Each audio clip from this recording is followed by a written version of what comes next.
కృప దొరికిందని చెప్పి జీవితాంతము కూడా ఎన్ని పొరపాట్లు చేసుకుంటూ చేసుకుంటూ చేసుకుంటూ చేసుకుంటూ పోయినా కూడా దేవుడు కృప చూపిస్తారులే కృప చూపిస్తారులే కృప చూపిస్తారులే అనుకుంటే అది ఎంతవరకు న్యాయం? అది కృప ఒక్కటి ఉందని చెప్పి మనం ఎలా పడితే అలా చేస్తామా?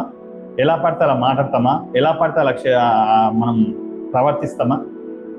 క్రైస్తవ జీవితంలో ఉండవలసింది ప్రేమ, మొట్టమొదటిగా క్షమాగుణం, ప్రేమించే తత్వం, సహోదర భావం, అర్థం చేసుకోవడం, ఓర్చుకోవడం, సరిచేయడం, సరిదిద్దుకోవడం ఇంతమందిలో కనిపిస్తుంది ఈరోజు నేటి దినాల్లో. మంచి మంచి ఆత్మీయ జీవితంలో మంచి ఒక పెద్ద పోస్ట్లో, ఆత్మీయ జీవితంలో ఒక మంచి ఉన్నతమైన స్థితిలో ఉన్నటువంటి వ్యక్తుల విషయాల్లో కూడా కొంతమందిలో కనిపిస్తలేదు.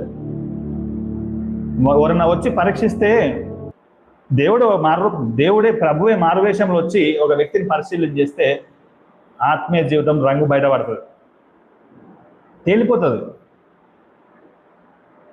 కోపము చచ్చిపోదు, గర్వం చచ్చిపోదు, అహంకారం చచ్చిపోదు. లోకములో ఉండేటువంటి కొన్ని మనలో చచ్చిపోకుండా అవి కొంచెం మనలో ఎక్కడనో దాచిపెట్టుకుని ఉంటాయి. కొన్ని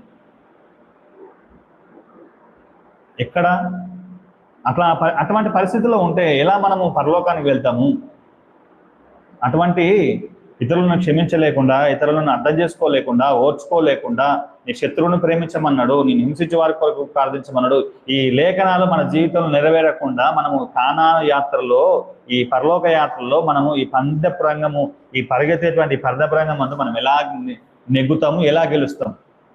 అమాయకత్వం ఏంటంటే మనసు బంధు బాప్తిసం తీసుకున్నాను, కథం, నేను సేఫ్, తప్పించబడ్డాను, అయిపోయింది. నేను ఎలా జీవించినప్పటికీ లాస్ట్ వరకు అయినా సరే, చనిపోయే ముందైనా సరే నేను ఎట్లా పడితే అట్లా జీవించి చివరి క్షణంలో ప్రభువా నన్ను క్షమించాను నిజంగా పశ్చాత్తాపడితే దేవుడు తీసుకుంటాడు. ఎందుకంటే సిలువలో వేలాడేటప్పుడు యేసుప్రభు సిలువలో ఉన్నప్పుడు ఇద్దరు దొంగలు ఉంటారు కదా, ఒక దొంగ పశ్చాత్తాపడ్డాడు కాబట్టి నేడు నాతో పరదేశంలో ఉంటావు కాబట్టి ఈ వాక్యం ఆధారం చేసుకొని మనం వెళ్ళిపోవచ్చు. దేవుడు ఎటువంటి వ్యక్తులను పరలోకాన్ని చేర్చుకుంటాడంటే ఎన్ని తప్పులను చెయ్యి దేవుడు క్షమిస్తాడు. కానీ ఆ తప్పు మరలా చేస్తే అటువంటి వ్యక్తిని క్షమించడం కష్టం.